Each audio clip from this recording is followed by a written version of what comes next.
Hello, everyone. I'm here with the Tilted Lawyer, Mr. Omar Serrato. He's a little bit late tonight. Sorry for keeping you waiting. Um, it's totally always him, and never me. Homar. So. Appreciate that. Omar Serrato is Well, it was me today. Yeah. yeah. Um, and if you I was if you don't, shaving. That's what I always tell everybody when you're late. my mom. Okay, Omar always says Lauren is shaving when I'm late. My mom texted me like whenever we did this last week or something. The last time we did this, and she goes, "Omar said you were shaving." And I said, Mom, no, I wasn't really shaving. She goes, he said you were shaving. I said, I didn't. Oh my God. Anyways, here is a brief proof of life, everyone. I'm going to have the camera off tonight, but I mean, you never know. You might have been. I have the, I have the big glasses on tonight, so I'm not going to be showing my face the whole time because the reflection is annoying for me. But I am alive. Anyways. So my camera battery's dead, so I'm going to be showing my face either. What was I about to do here? Oh, yeah, you have a super chat. I think I wanted you to read before we start, so I don't forget. Aquanetta, how you doing, young lady? She said, "Have a great live tonight. Have to catch you later." I completely understand that, especially from the East Coast, because it's like, it's almost tomorrow over there. And technically, I'm here early at Lauren's request. I normally do these at midnight Eastern time. Yep. But 20 minutes Lauren early has to get her deep rest. Yeah. Otherwise, I'll look like I tried, man. I tried to make it work, and your hair is growing. I'm happy to report. It is longer than yours. By the way, probably you have a weird like you sound like you're in a fishbowl or something. Do I? Hang on. Let me see what mic I have on. Also, you might be on like a weird delay because I feel like the things that I'm saying are not registering for you for until 5 seconds later.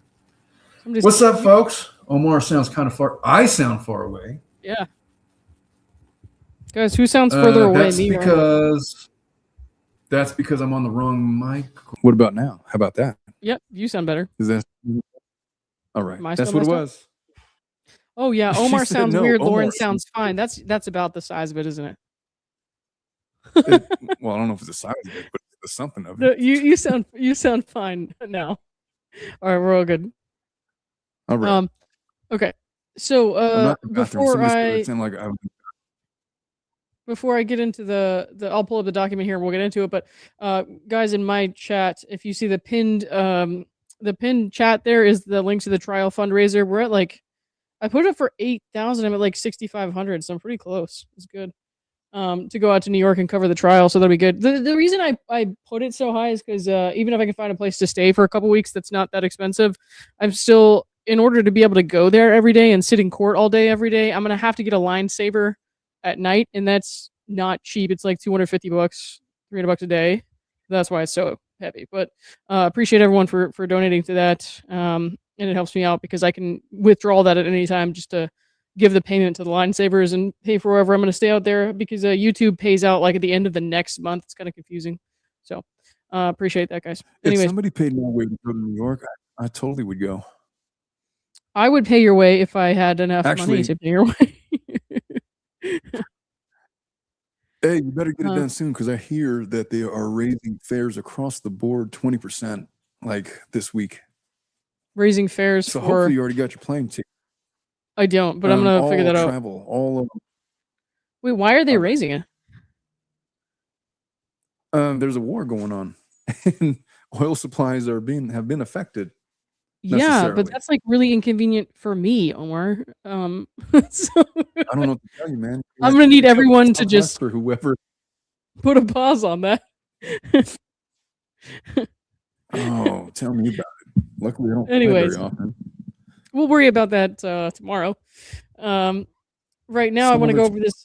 It's this ruling on this motion for summary judgment by TAG. The judge had invited TAG basically to make a renewed motion for summary judgment on this specific issue.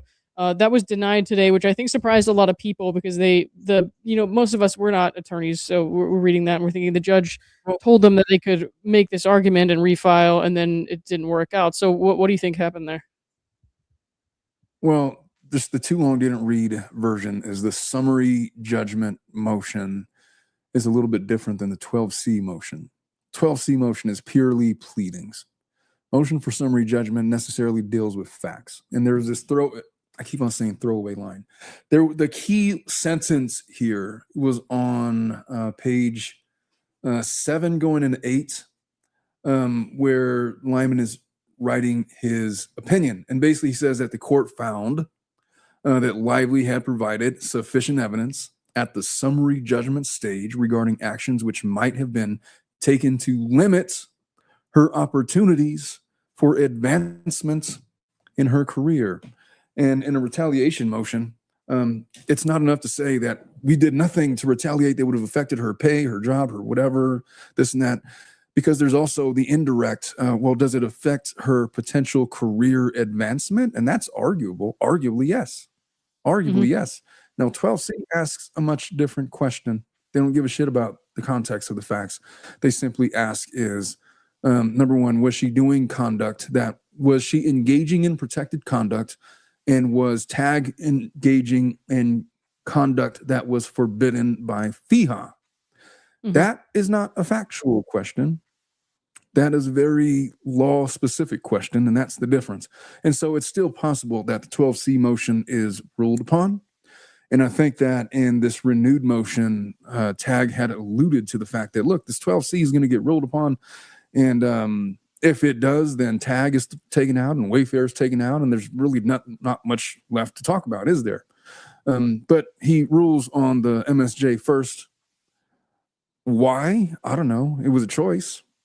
He didn't have to do it that way. But really the difference is that the MSJ is substantive, where I feel that the 12C motion is more procedural.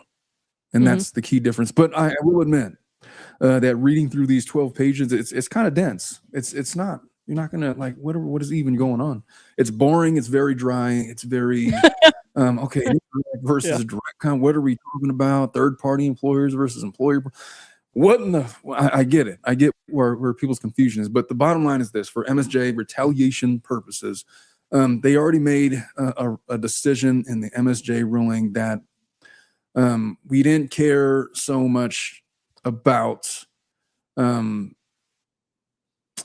completely lost my train of thought. Where I was going with this was basically that Lively had done just enough to convince Judge Liman that there was an argument that there may have been a retaliation campaign that could have potentially affected her future prospects of employment.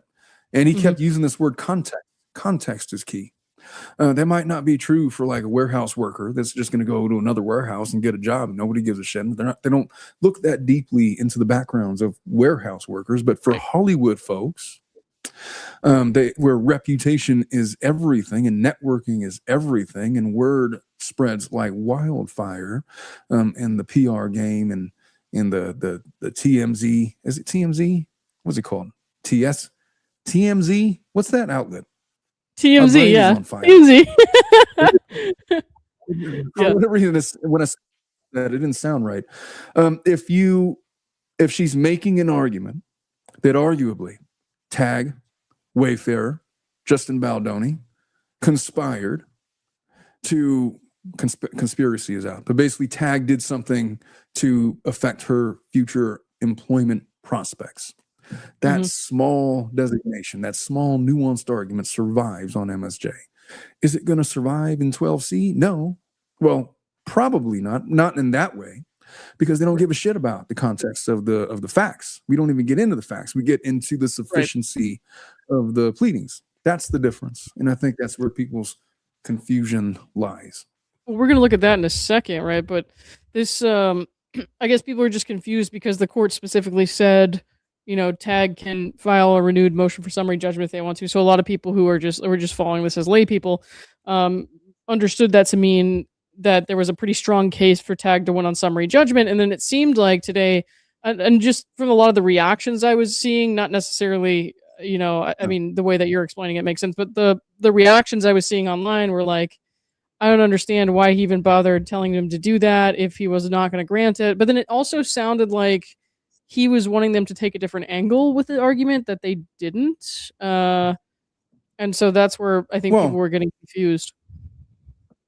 Kind of, sort of. I mean, the things that were reserved were basically TAG's characterization. Are they employers? Are they third parties? Or, what are they specifically? Aiding and abetting, like there was the whole issue about whether or not they have 5 employees or whatever. There was the question about whether or not they were employers or agents of the employer. There were issue-specific reservations that Judge Liman had outlined for them and invited them to renew their MSJ or the 12C, and they renewed both.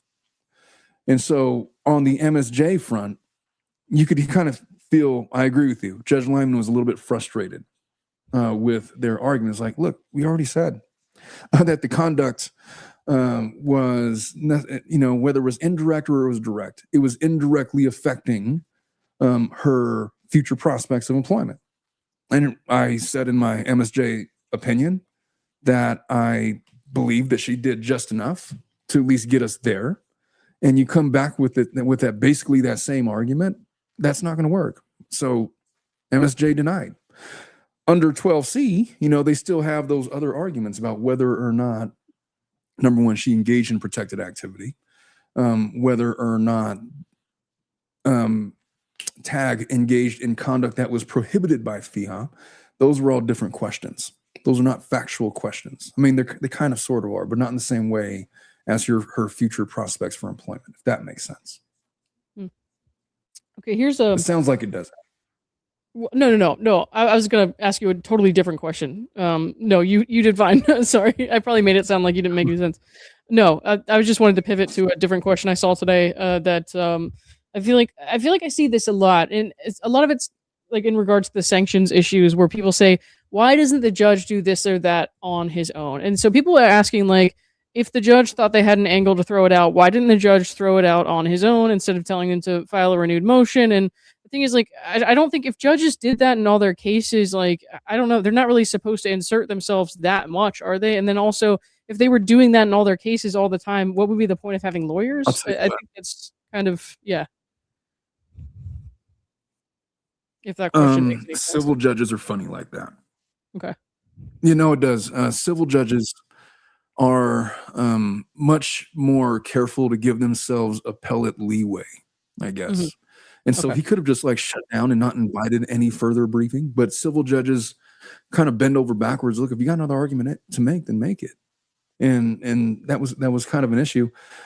Part of TAG's problem was, and why he invited a renewed MSJ, was because they didn't even brief the issue about the nature of their entity, about what kind of entity they were. Whether they qualified as an employer, whether or not they were independent contractors, whether or not they were something else, whether or not they fell within the purview of FEHA by nature of what kind of entity they were. That wasn't briefed. Liman invited that style of brief, and this MSJ didn't really hit too much on that. Their lead theory, however, on the MSJ was that it was kind of a category error. They argue that there was this case, it was under Raines, that they were business entity agents. Therefore, they were only directly liable for FEHA regulated activities. And public relations, by the way, was not one of them. And then Liman said, yeah, we already held in April that the alleged activities are FEHA regulated as to Wayfarer.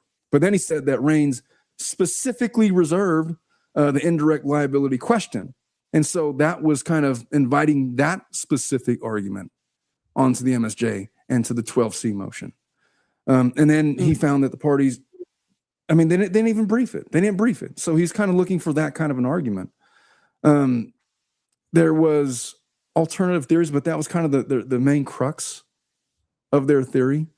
And they didn't really touch much on that. They focused more, I guess, on indirect or direct liability. And so he said, well, based off of that, I guess I have to deny your motion. So we'll see what happens with the 12C. I don't know. Yeah. But that's somebody here kind just of the asked, reason why. Go ahead. I don't know. I was done. Oh, so this person asked a question. If you could give a basic example of this, like, what is appellate leeway? Like, can you give a basic example of how that might come about? What appellate leeway is and how that might show up? For example, I had a case. I had a case this yesterday, a civil case, where there was a motion, there was like discovery issues, and the judge wanted to rule on a motion. And I said, well, number one, he didn't read that I had briefed a specific issue like 3 weeks prior. And sometimes that happens. Judges don't read all of the filings on the docket because they got busy calendars or whatever. And he wanted to make a ruling basically closing out a motion. And what he's been doing all along is basically refusing to get to make any final rulings. And he says, well, I'm just going to put this out for another 90 days, invite further briefing, whatever, this and that, whatever. So he's basically giving the parties every possible opportunity to make whatever legal argument that you think you could possibly make in good faith. In other words, there's not a reason why I need to foreclose on this issue. There's clearly issues that he wanted briefed that weren't briefed, at least not to his liking, or he invited further briefing on specific issues that weren't briefed. And so if he's inviting you to renew your motion, it means that there's possible other arguments that he wants to hear, and he's trying to get it right. And part of getting it right is closing the door to any possible appellate argument. And one of the ways you do that as a judge is by inviting any possible argument so that it's all litigated and that he has the opportunity to rule. Okay. And the attorneys have the ability to brief. And so all of the arguments are laid on the table. Oh, that makes sense. Does that even make sense? When I talk a lot like that, I feel like that movie Dumbo. When Dumbo's like drunk and he's like seeing things, I feel like I start talking a lot and I don't hear. It's because I muted myself so I could listen to you talk. No, you're fine. Yeah. When you do that, so bad. What? Muting myself? Okay. You're gonna regret saying that later. All right, this is no. You see, I swear to God, you're like on a delay. I might be, dude. I don't know. Doesn't Dumbo's mom die in that movie? Dude, I don't remember. I haven't seen it in like 20 years. You just did it again. Oh my God. You're like on a 3-second delay. I swear to God. It's freaking me out. All right. If I change my microphone setting, maybe that'll help. Well, Theon W12 said that it was definitely a good rant and I hit a lot of points. And so to that regard, I'm glad I did it. Well, I thought so too. Hey, you know what I told my wife today? So like I asked her a question and we just had this whole conversation because, I talk for a living. I talk all day long. I talk at people. People talk at me. I talk to people. I talk with people. Like a therapist. All day long. Oh, it's worse than a therapist. It's being a lawyer. And so when I come home, you know what I want to do? I want to not talk at all. And so like when I communicate with folks at the house, it's like in the least amount of words possible. And so I asked her a question. It's like, hey, why are the trash cans already full? It's like Wednesday. And then she's like, oh, because I was like getting rid of shit. It's like, okay, cool. Question answered. And then she proceeded on like a 10-minute rant about how she was purging things. And I was trying to watch the documentary about Hulk Hogan. And then I told her, like, hey, babe, it's Hulk time. She's like, all right, well, I love you too. Yeah. Oh my God. I have this weird ability. Like I could have a whole relationship with you and never talk to you ever. Like the guy Guillermo at he's like the crosswalk guy at my daughter's school. Like I don't talk to him about other than, oh, it's hot today. It's cold today. We talk about the weather, like, nonsense stuff. But I know his whole life. I speak to him in like words, like a couple of words here and there. But if he was in danger, I would definitely go and save his life. And I have a whole relationship with this guy. And I feel like he has the same kind of relationship with me. We're like friends, but we don't know each other. But it's cool because we don't want to know each other. And we definitely don't want to talk to each other, but we care for each other. It's just this weird way that men communicate that I'm really good at, that my wife is not, and she's getting used to. And sometimes it causes funny conversations like the one from today, where she answered my question in 2 seconds and I was completely done. And she kept on expanding and ranting at me for 10 minutes. And it had a peaceful resolution. How about that? Well, keep ignoring her for Hulk Hogan and you're going to end up filling a trash can next. Well, he was my boyhood hero. And I was excited that, I didn't know there's going to be a Hulk Hogan documentary. I got to watch this. I don't know much about the guy. I knew who he was vaguely, but that's it. Well, that tracks because I think when you were born is when he stopped being famous. I was 92. What's up, Ricardo? Yeah, he was on WCW. He was done with the Hulk Hogan part of his career. He was on the tail end of his career. Yeah, that's for you, by the way, the super chat. Oh, what's up, Ricardo? Oh, I don't think you see. I swear to God, you're on a delay. I said hello to Ricardo. I just thought you might like to read the whole thing and then explain the emojis in detail. You want to know what Ricardo says about that? Yeah. Oh, my Lord! You think he's giving you lemons, and in fact, he's giving you big, beautiful titties. Amen, Ricardo. Amen, brother. All right. Let me pull up this. This is the 12C, right? The judgment on the pleadings. Yeah. Okay. So I'll pull it up. We're not going to read through the whole thing. Like we're not going to read it word for word, but talk to me about this one a little bit. So people were worried about how this might go now because of the summary judgment, but I mean, it's a much different premise, right? This is based specifically on the law. It doesn't really take into account the facts, and all that, the evidence so much. So I was thinking about how they had the judgment on the pleadings and the summary judgment and how they were asking the judge to conform the judgment on the pleadings to a summary judgment motion before he made that big ruling for 10, the 10 that got thrown out. And I was like, I don't know if they're going to try to ask for that again or how's that going to go?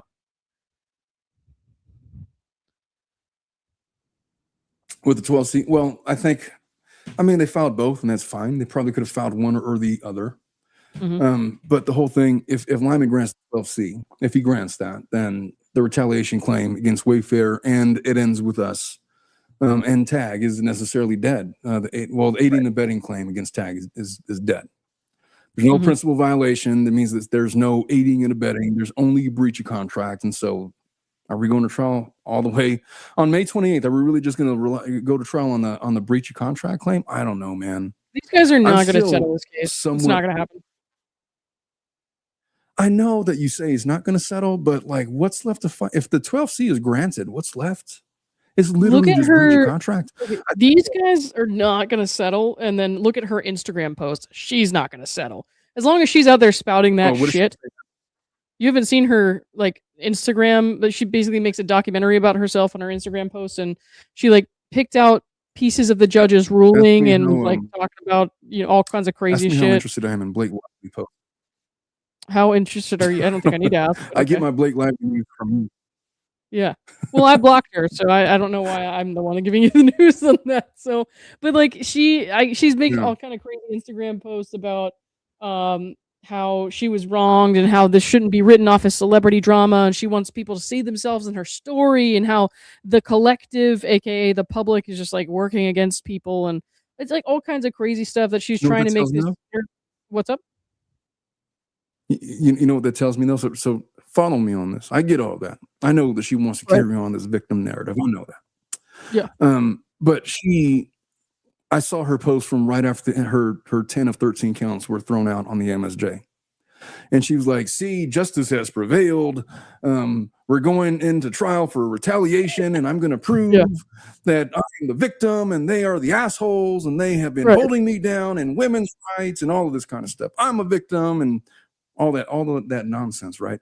But if Liman grants the 12C, if he grants the 12C motion, and we're getting rid of aiding and abetting, and we're getting rid of retaliation, I feel like those are the only two remaining causes of action that she gives a shit about. You're telling me that here's the thing. She cannot carry on the Blake Lively narrative on a breach of contract cause of action trial.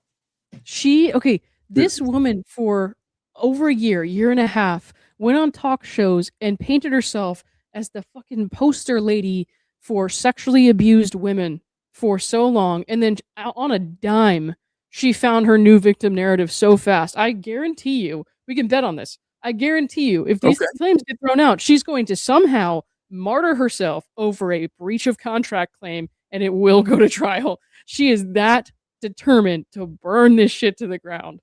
It's crazy. All right, make the I'm a sexual assault or I'm a sexual harassment victim by virtue of this breach of contract cause of action. Make the argument. Go. No, I can't. That's the thing. She ditched it. She left it. She left it on the cutting room floor. She was like, I'm not even going to pretend I care about that anymore. Now I care about digital violence. Digital violence, a thing she invented. Because people making fun of your pants online is violent now. And so she's going to find some way to make this about contracts and how women are wronged by contracts all the time. Poor women making so much money and taking over people's movies are, being hurt every single day by evil contracts formed by men. That's what this is going to be like. If she's able to accomplish that on a breach of contract cause of action, I will be thoroughly impressed at her creativity. I'll say that. Guys, you're going to have to remind Omar of this conversation in about a week because she's going to do it. She's going to do it. We can mark this. Okay, listen, for the 12C, this is everything with the 12C. It's whether or not Blake Lively, as a New Jersey-based independent contractor on a New Jersey set film, was opposing conduct that was forbidden under FEHA when she complained. She either was or she wasn't. Now, the MSJ was different because it wasn't necessarily a question of whether or not the conduct was forbidden. It was whether or not the conduct necessarily indirectly or directly affected her future employment prospects, right? But the 12C motion goes directly to that question. So what was the forbidden what was forbidden under FEHA that they engaged with? More importantly, this was you were a New Jersey-based independent contractor on a New Jersey set film. What forbidden conduct were you opposing in your pleadings? And you got to spell it out for me. I mean, element by element. If she can't do that, and arguably she can't, because the MSJ, now look, the MSJ standard that we just went over, I pointed to the exact language where Liman decided that the MSJ fails, the renewed MSJ fails, because she sort of made a case that maybe her future employment prospects are damaged. Does he believe that? I don't think he believes that. I think he thinks that she did that all by herself. But it's not the same question asking that as asking what specific forbidden conduct was she opposing in her pleadings when she brought her Second Amendment complaint. Is it a Second Amendment or First Amendment? I forget. Second. Whatever the latest amended complaint. That's the question. And if the answer is, I don't fucking know, then the 12C is granted. And if it's granted, then you're not going to have anything left but breach of contract. And I am putting money on the facts. You know what? We're coming up on the 1-year anniversary of our swim meet. I will race you again. If I lose this, I don't even know what I'm saying. If I'm wrong on this, I will race you in the pool again. That's a stupid bet. I don't know. No, you said it already. It's over. We're doing that. I don't know. We'll figure something out, guys. We'll figure something out. Arm wrestling, I don't know, something like that. But like, what I'm trying to tell you is like, everything you're saying makes sense. It would make absolutely no sense at all for her to move to trial on that. No sense at all, right? But she is banking on the fact that she has the social platform and the following and enough of like a misunderstanding of the law and the facts of the case in the general public. She has 45 million followers and most of them just blindly eat up the shit that she posts on Instagram. And so she thinks that as long as she moves forward to trial, she can have a victim complex and she can sell this story that she was wronged by the courts and that she's rallying against the system for women so they're not ever going to be wronged like she was. And she will bank on clueless people who don't look into this kind of stuff and like unsuspecting women who expect women to always tell the truth about these kinds of things to not look into what she's saying and to not understand that what she's saying is wrong and to just, be loud enough to drown out anybody who's saying, no, Justin Baldoni was the victim in this situation. And I think she can accomplish that just by showing up at trial, unfortunately. You know who does the exact same thing, but like in a more sinister way? Jada Pinkett Smith. Really? I don't pay much attention to her, but well, I wasn't forced to do anything, but I came across an interview that she gave about talking about how she they were asking about, so what was Will going up and slapping the shit out of what's his name? What's the guy's name? Not Chris Tucker, the other one. Chris Rock? Chris Rock, yeah. And then she's like, I didn't make him do anything. And she had like this really evil Cheshire cat grin on her face, like with her ugly bald head. And I hate her so much, man. She's just so manipulative. Man, you really hate Jada Pinkett Smith. I've never heard that before. I had no idea you had such strong feelings about that. Man, if there was ever an evil person in Hollywood that's not hiding it at all, and it's like, just look at her face, like her facial expressions. That lady is evil. Whatever she did to Will Smith, man. I'm not trying to defend Will Smith. I'm just saying there was once upon a time where he was something else, and what he's become as a result of that lady's manipulation it is really sad to behold. But no, there was an interview that she gave, and she's just basically distancing herself, not even having his back. Like she goes up there, he goes up there and slaps the shit out of Chris. Like it's like when he's doing that and sacrificing himself to defend her honor, and her response was, I didn't tell you to go up there. Who told you to go up there? That was your choice. Just completely just leaving him under the bus. It was just, interesting. I'll have to pay attention. I'll have to watch that and pay attention to it. I felt bad for Will, and I hated her all at the same time. She's an evil, evil lady. If yeah, is it just me, or could anybody else hear that? Like Lauren is cutting in and out. Like you said something important, and like you're cut cutting all the in way and out of mine. Yeah, it's you cutting in and out of my screen for some reason. I don't know why. Me? Yeah. It's got to be your wife. Guys, who's going in and out in the chat? Omar's cutting out. Omar, your mic is cutting out. Who is the one that's cutting in and out? Omar's cutting in and out. It's you, Omar. No, Omar's cutting in and out. Let's read some more comments blaming you. My mic is cutting out? Omar's cutting in and out. Omar is cutting in and out. Okay, that's enough. This is preposterous. This whole time I thought it was you. You're full of shit.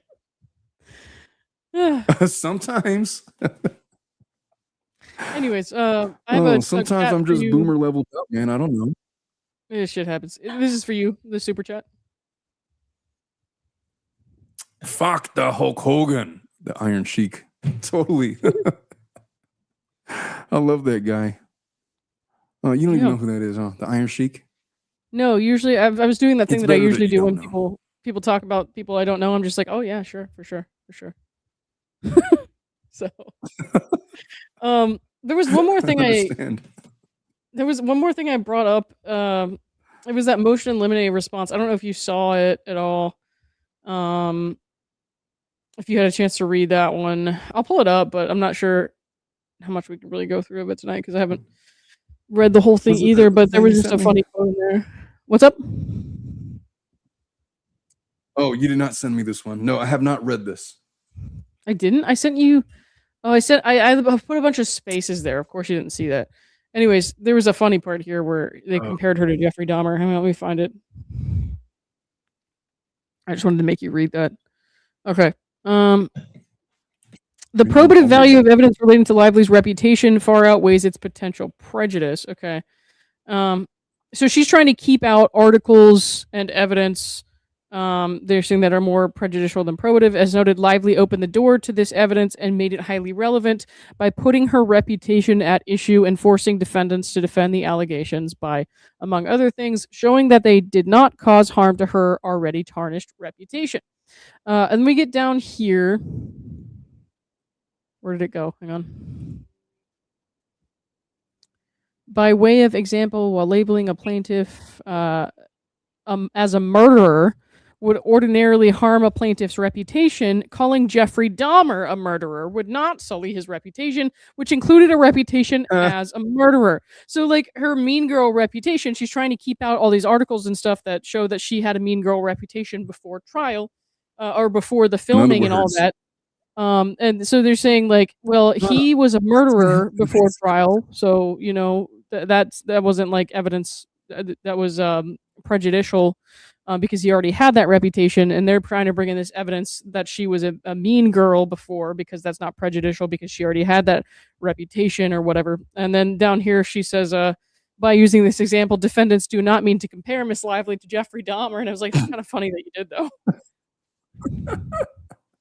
When I say doesn't want the smoke, I was not implying I wanted to shoot him with a gun. Oh, God, we don't have to Been there relive before. that. Yeah. Right. Hey, let me ask you a question. Where are you in your life with the usage of the C word? It doesn't come as naturally anymore. I'm not against it. I just don't think to use it so much anymore. Also, mostly because I'm just not personal. Well, I'm just not drunk quite as much as I used to be, so it doesn't flow off the tongue. So yeah, that is a factor. Yeah, for sure. That definitely is. Yeah, I also don't live stream as much, so there's more like thoughtful content in my recorded stuff than there is in like live streams like this, where I might get mad at something that I read when I haven't read it beforehand and just say something profane. But like, because I'm impulsive when I talk and I'm not like thinking about the things that I'm reading. You know what I mean? I'll just like say whatever comes to mind first. But I haven't been doing that a lot lately because there's no documents to read like that except for like stuff that isn't that pressing. So yeah, I don't know. There's a lot of things going on that have contributed to that. Yeah. Why do you ask? Oh, well, just because I use the word and it's like, hey, it didn't feel as comfortable as like before. Because you were like it was more free flowing off the tongue for you back then. And now you've grown as a content creator and like as a person in the community, and personal growth is a thing. And I've noticed that you're not as free or willing or careless with your language, is what I would say. I'm also just like no. I think I'm just not that mad.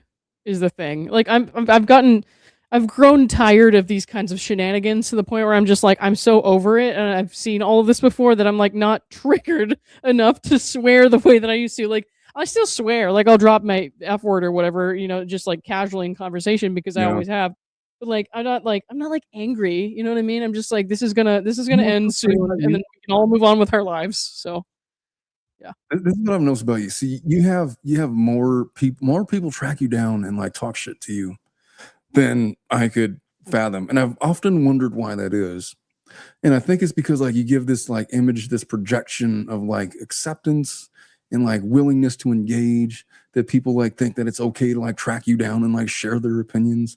Whereas for me, I don't know. I just feel like somebody that's like supporting Blake Lively and wants to like hold on to this narrative that she's a victim is not going to be as apt to like track me down and have a conversation about me about why I'm wrong. How much attention do you think I would give that conversation, first of all? But second of all, I just feel like I'm not the guy, and they know I'm not the guy, but they think that you are. But I've seen so much personal growth. Just the other day, there was this person that like left this comment on my channel. I was on live with Cassidy, and like, oh my God, I'm 8 minutes in. This is so boring. Is it going to get any better? It's like 5 minutes. Like, nope. This was a complete waste of time. It's like, so long, bitch. I deleted her comment. She's off my channel forever. I don't even know who that lady was. I don't got time for comments like that, man. Life is too short to be putting up. Right. First of all, why would you take time out of your day to leave a negative comment on somebody's YouTube channel that they're putting out content for you? And it was a live stream. It was live. It wasn't even planned. We were just bullshitting around like how I'm bullshitting around with you. And you know how Cassidy is so boring. Like, when is this gonna end? When is this gonna get more interest? No, I'm just kidding. Fast forward, wench. Oh my God. I don't know if you saw today. I was getting some flack from like that. I sent you that voice note that lady left me, right? It was a couple weeks ago. You did.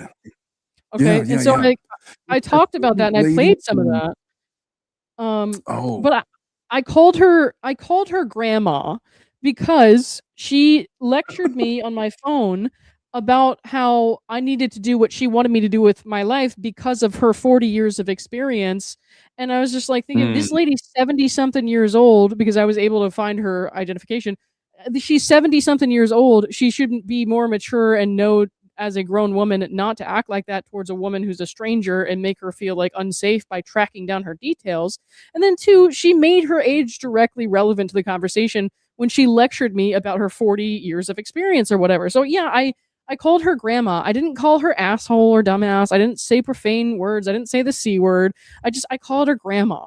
And I still had people in my comments saying like, oh my God, you're ageist, you're sexist. And I was like, What do you mean I'm Okay. ageist? I'm not discriminating against her.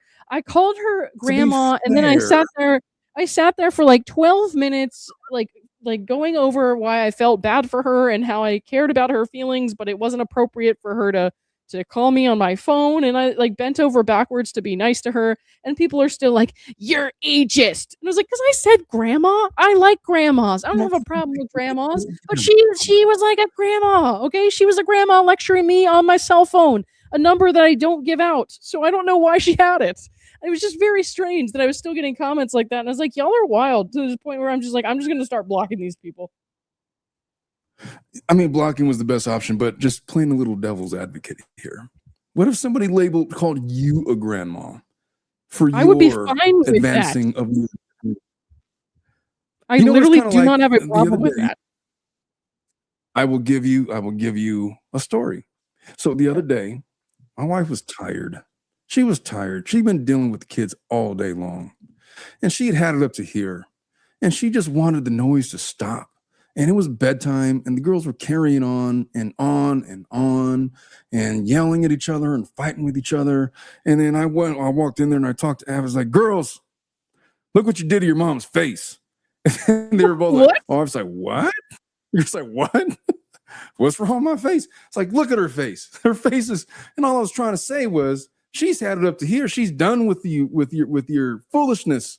It wasn't like a commentary on her physical appearance, although it kind of was, because it directly referenced her face. Now, by you calling her granny or grandma, you directly, in a derogatory manner, referenced her age in a way that she would have found very condescending because you're a young person, and mean because she's old, like literally old. Like she's like on in the sunset of her life. Omar, can we answer this question for me? Do you know me as a person who thinks older women are ugly? I'm just no, I do not. In fact, would you say the opposite is probably true? Okay. The opposite is definitely true. I'm just I have busting a your balls a problem. little bit. I'm just, you do have a So problem. I don't think grandma and think when I say grandma, I don't think ugly. I think somebody who's supposed to be wise and mature. And I am very confused as to why you're blowing up my cell phone when I'm trying to spend time with my family. You know what I mean? So it's really, really uncomfortable. Not only that, but literally what I just said. I have absolutely no problem with older women. In fact, I prefer them. So I don't really know what else to say. Fair enough. Well, then I stand corrected. And maybe that lady should just grow a pair. How about that? I mean, she can, as long as she doesn't call me to tell me about it. That's kind of weird that she tracked you down and call you to have a conversation about it. But I guess that's kind of like a old school thing to do. At least she's willing to have the conversation, I guess. I give her points for that. Dude, no, it's creepy. It's kind of scary when you're like just like minding your business and somebody like tracks you down like that. And they answer that. Not even only that, it's the fact that she started the voicemail like, "I know about you from the Blake Lively case." Doesn't even say her name or anything. Like just like creepy, cold open, like, and then starts lecturing me for 2.5 minutes. And I was just like, oh my God, don't again, for the last time, for the love of God, do not get me wrong. Like, I will hang out with older ladies all day, every day, compared to like people my age, to be honest. And I live in what's basically a retirement community. I love all my old lady neighbors. Okay, I don't hate old ladies. I don't hate grandmas.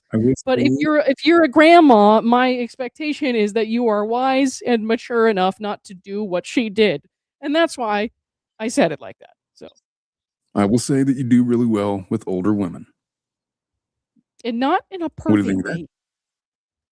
Okay? Who said pervy? Like, you're the one talking about pervy, man. I was just saying. No, but I know my chat. I know my chat, and I know they're going to hear that, and they're going to be perverse. So don't be pervy, chat.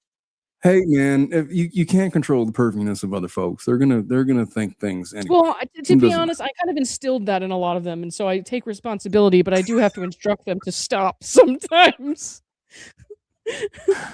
Well, you see, this is what these Blake Lively streams should be. Just a little bit of legal commentary, then we got rid of all the boring stuff. Now we're talking about your infatuation with old ladies.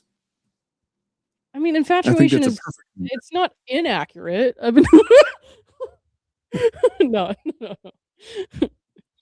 Oh my gosh. Yeah, I don't have too much else I wanted to go over tonight. I don't know if there was anything else that you thought we should cover. Yeah. I think we could just don't read too much into the dismissal of the MSJ. It doesn't mean shit. The more interesting is what's going to happen with the 12C because of that legal question that they're asking. They're not so much concerned with the facts of the case. And if the 12C is granted, which it very probably may be, but I could also see it not getting granted. Mm-hmm. But if it's granted, and it means that the only thing that's left is the breach of contract stuff. I don't think that May 28th is going to happen under those circumstances. And if it does, then I am wrong, and it wouldn't be the first time. Oh my God. I can't even tell you how confident I am that this is going to go to trial, even if there's one claim left. Well, hopefully, because you raised a lot of money to get down there.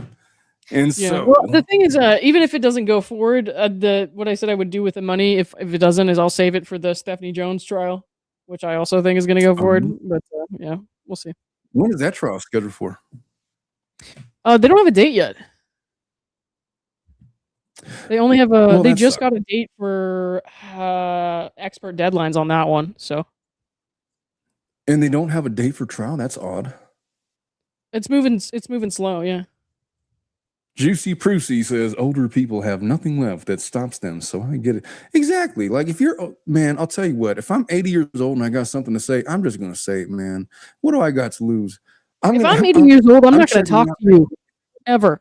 I'm not going to talk to anybody. Old, I'm going to be like Donald Trump. I'm just going to let it fly, man. Did you hear Donald Trump when he's talking about the Iran war? He's like, I'm 79 years old. I'm healthy. I'm smart. I passed all my Alzheimer's exams. Let me tell you what, I could talk about anything. I could talk about sex. He said it just like that too. And it was like, I don't think anybody wants to talk about sex with you. But he was just man. Are you being ageist? Are you being ageist? It's because he's old, right? No, I'm being. Oh my God, guys! Omar's an ageist. Omar hates old men. Chuck Norris was 79 years old, and he was like swimming across the Bering Strait. I'm just saying. God, you said that Donald Trump. That's not where I thought you were going with that. Donald Trump is not the equivalent of Chuck Norris is 79. Let's just say that. Rest in peace, Chuck Norris, one of my other childhood heroes. Yeah. Oh, that was sad that he died. The wrathful president says, "Wow, Omar, look what you did to your face." Omar keeps not Omar. Who was it? Oh, not Omar. Everyone keeps dying. Like Catherine O'Hara died. You know. Chuck Norris died. Eric Dane died. And I know it's been a while. It's been a couple of years, but Matthew Perry died. That was sad. I'm sure I'm forgetting some people. Perry died. Obviously. What's up? Shannon Doherty died. Shannon Doherty. Wow. Yeah. She was my girlfriend when I was like 10. Wait, what? I used to watch 90210. Look, man, I had channel 2, 4, 5, 7, 9, 11, and 13, and 18. Yeah. And at 9 o'clock at night on bedtime, it was, I forgot what came on at 8. I think it was The Simpsons. And then it was Married with Children at 8:30, which I would, of course, stay up to watch that. And then from 9 to 10 was Beverly Hills 90210. And God damn it, when I was 10, 11 years old, that was the stuff to watch, man, because we didn't have cable TV back then. We didn't have no internet. We had Shannon Doherty and Luke Perry and Beverly Hills 90210 and Brandon and like the mom and the dad and the Peach Pin 91. Man. And now like half of them are gone. I feel so old. Dude, now Luke I'm depressed. Perry was Let's talk about something else. Death was depressing because I don't know if you knew he was in the show Riverdale, and they had to, like, after he died, obviously it was unexpected. They had to write him out of the show, and he had a son. One of the characters was his son on the show. Like his character was the father of the other character, and they did this whole scene, and it was like so sad, so sad. Yeah. Anyways, all right. I'll probably have to call it a night here because it's late, and your mic keeps cutting in and out again. So. I know. Apparently, it's me. I thought it was you this whole time. No, it's totally you. We can take another vote if you want to hear about how it's you a bunch of times more. because that was fun for me. I will concede that it must be me. But you know what? Sometimes you think the Lord is giving you lemons. And in fact, he's Giving you big, beautiful titties. What Amen. movie is that Woody from? Harrelson. What movie is How that about from? that? I don't know where that's from. Oh, I think it's time to wrap up. You haven't watched the movie yet. There's a movie where Woody Harrelson plays not Truman. Who did he play, babe? He played the guy after JFK, Lyndon Johnson. He played Lyndon Johnson in a biopic, and it's Woody Harrelson as Lyndon Johnson. For the comedy value alone, number one, Woody Harrelson, amazing actor. One of my favorite actors of all time. Does an amazing job playing the part of Lyndon Johnson. And look, even if you don't give a shit about American politics, even if you don't like movies like that, just watch it. It's funny. It's entertaining. It's one of the better biopics that you're going to watch. It's fairly new, but completely flew way under the radar. I forget what it's called. Just look at Woody Harrelson, Lyndon Johnson. You'll find it. But that's what that quote is from. All right, I will look it up so you? I can You're not going to figure look it out where your quote is from. No, I'm going to. Not tonight, but not tonight. All right. All right, it's time for me to go to bed, guys. It's 12:30 here, and I got to be up in 8 hours or less. So I'm gonna call it. But thanks, Omar, for joining. I'm sure we'll be back together soon. And guys, tomorrow, if you're a fan of the Love Trapped podcast about the Laura Owens Clayton Eckert situation, I'm gonna have Clayton and Stephanie on at 8:30 p.m. Eastern. So I'll see you then. Oh boy, Stephanie's making the rounds. I don't know if you have anything coming up that you want to talk about. Well, we were going to talk about the scientists disappearing, and I was going to talk about the Kash Patel stuff. I'll try to find a time to do that tomorrow. Okay. But I'm also like very busy writing a motion that I got to get filed. We'll see. If not, I will definitely be trolling in the chat when you have Stephanie and Clayton on. Right, if cool. I catch it at the All right, man. Yeah, just let me know if you do end up talking about that stuff. I'll tune in. So. Yeah, for sure.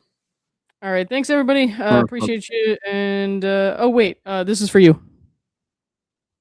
Luke Perry's son Jack, wrestlers in AEW. Omar, AEW. What's that? AEW. What is that? I don't know. I guess the W stands for wrestler, right? If I type up all right, AEW means.